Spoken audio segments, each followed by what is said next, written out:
Hello mga B!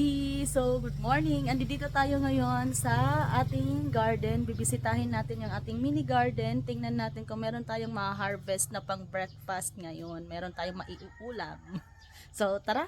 Una nga natin pinuntahan mga B ay ang ating plant box kung saan natin isinabo yung mga buto natin ng saluyot nung mga nakaraang linggo. Dapat talaga mga B, yung mga seedlings na to ay itatransplant natin sa mas maluwag na area. Kaya nga lang pagdating namin galing bakasyon ay nakatubo na sila at ang lulusog pa ng mga dahon. Hinayaan na namin kung saan sila tumubo. Instead, yung mga talbos na pwede nang i-harvest ay hinarvest na namin.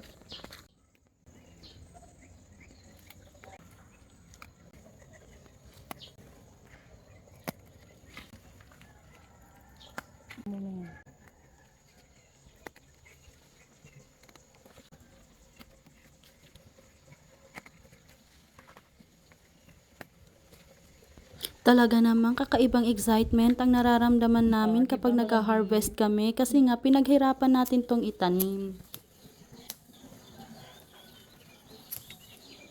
Bukod nga pala sa saluyot mga B ay nanguha rin tayo ng malunggay na ihahalo natin dito. Tuwang-tuwa talaga ako mga B sa ating mga na-harvest ngayon kasi ang lulusog ng mga dahon at ang kikintab pa nila. Ilang araw na rin kasi nasunod-sunod ang ulan dito sa area natin kaya naman yung mga alaga nating gulay ay sobrang tuwang-tuwa rin. Bukod sa malalaki yung mga dahon ng gulay natin ngayon ay makikintab din ito at talaga namang green na green. Minadali ko na ngang himayin ang mga to kasi nga excited na akong matikman. Habang hinihimay ko nga yung ating mga dahon mga B ay bigla ako may naalala. Maligayang kaarawan po sa isa nating taga-suporta na si Jomar Marmita. Maraming salamat din sa mga supporters natin na nagsuggest kung anong luto ang gagawin natin doon sa ating talbos ng saluyot. Marami ang nagsuggest na gawin nating paksiw or kaya lagyan natin ng maraming bawang at suka. Pero dahil nga gusto ko ng sabaw mga magluluto tayo ngayon ng dinengdeng which is nilapuhan or laswa sa amin sa Leyte. Nagpakulo nga lang ako dito mga binang tubig tapos nilagyan ko ng bawang at sibuyas. Hindi ko lang dinamihan masyado yung tubig para lasang-lasa natin yung sahog nating isda at saka yung mga gulay natin. Nung kulong-kulo na nga yung sabaw natin at siguradong humalo na yung lasa ng isda, inilagay na natin yung ating saluyot at saka yung ating malunggay. Eto na nga mga B at luto na yung ating dinengdeng. Tingnan nyo naman mga B, yung ating gulay ay saktong-sakto lang yung pagkakaluto sa kanya. Tsaka yung sabaw natin nakakatakam naman talaga kaya hindi na ako nakapag-antay at tinikman ko na nga ito. Hanggang sa muli mga B,